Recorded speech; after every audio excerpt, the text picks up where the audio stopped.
بسم اللہ والصلاة والسلام علی رسول الکریم اما بعد فاعوذ باللہ من الشیطان الرجیم بسم اللہ الرحمن الرحیم الصلاة والسلام علیک یا رسول اللہ وعلی آلک واصحابک یا حبیب اللہ الصلاة والسلام علیک یا رحمت للعالمین وعلی آلک واصحابک یا خاتم النبیین۔ چوتھا حصہ آپ کی خدمت میں حاضر ہے۔ در حقیقت اللہ تبارک و تعالی نے اس انسان میں ایک جہان آباد کر دیا ہے کہ انسان کی ولادت طلوع قمر کی مانند، اسی طرح اللہ رب العزت نے چاند کی منزلیں بھی مقرر فرمائی جو بڑھتا اور گھٹتا ہے، اور انسان بھی کئی منازل کو طے کرتے ہوئے بڑھتا ہے، بالآخر گھٹنا شروع ہو جاتا ہے، اور انسان کی موت غروب قمر کی مانند۔ انسان کا جسم زمین کی شکل ہے، اس کی ہڈیاں پہاڑ کی مثل ہے، ہڈیوں کے مغز و مدفون خزانے کی مانند ہے، اس کی رگیں نہروں کی مانند ہے، بال جنگل کے مانند ہے، انسان کا چہرہ مشرق، اس کی پشت مغرب، اس کا دائیں جنوب اور اس کا بائیں شمال، انسان کی سانس ہوا کی مانند ہے، انسان کا غصہ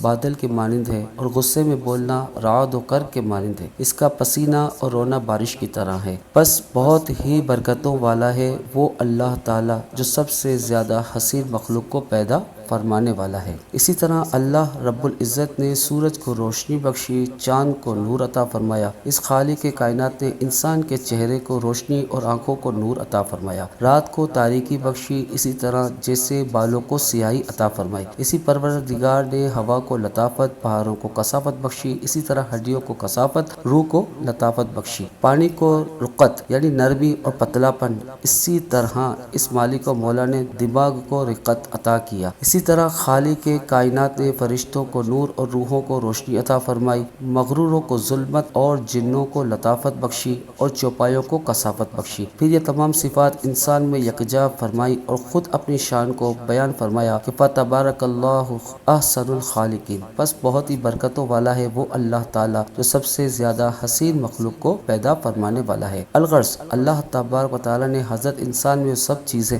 جو تمام اوصاف جمع فرما دیے جو متفرق طور پر تمام مخلوق اور تمام اشیاء میں پائی جاتی ہیں۔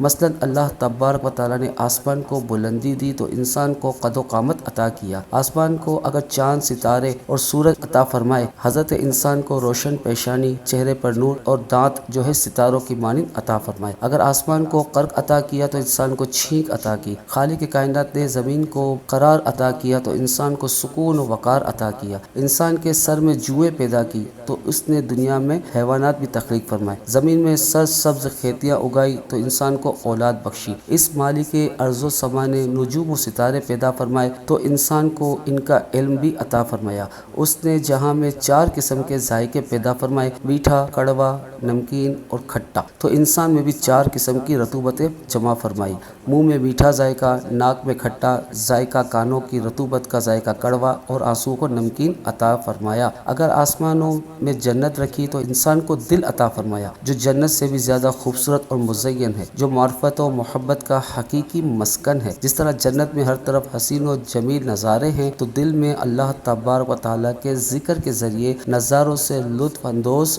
ہونا جس کا ذکر ہی ناممکن ہے۔ جنت کا خازن اگر رضوان ہے تو بندہ دل کا خالق رحمان ہے۔ جنت کے سارے طبقات ہیں، انسان کے 7 اعضاء خاص ہیں۔ حضرت انسان نے اپنے اندر ایک عالم صغیر کا درجہ حاصل کر لیا۔ یہی انسان صرف اپنے وجود پر غور کر لے تو اسے اپنے خالق حقیقی کی معرفت اور پہچان حاصل ہو سکتی ہے۔ اسی لیے خالق و مالک نے فرمایا، اے انسان تم اپنے وجود میں ہی غور کیوں نہیں کرتے؟ گویا اللہ تعالیٰ نے انسان ہی میں ساری کائنات جمع کر کے اسے عالم صغیر کا درجہ عطا فرمایا۔ جو مخلوق اس ذات بابرکت کی معرفت کے سامان کا حامل ہونے کے باوجود اللہ واحد کی معرفت اور پہچان سے محروم رہ کر اس کی رحمت و رضا حاصل نہ کر سکے تو اس سے بڑا کوئی چشم کور، اندھا، بدبخت اور گمراہ نہیں۔ سائنس جو کہ میرے مصطفیٰ علیہ الصلوۃ والسلام کے در کی ادنا کنیز ہے، جو آج تک صرف انسان ہی پر مکمل دسترس حاصل نہیں کر پائی اور سر کھجاتی ہوئی نظر آتی ہے۔ جب سائنس کیا،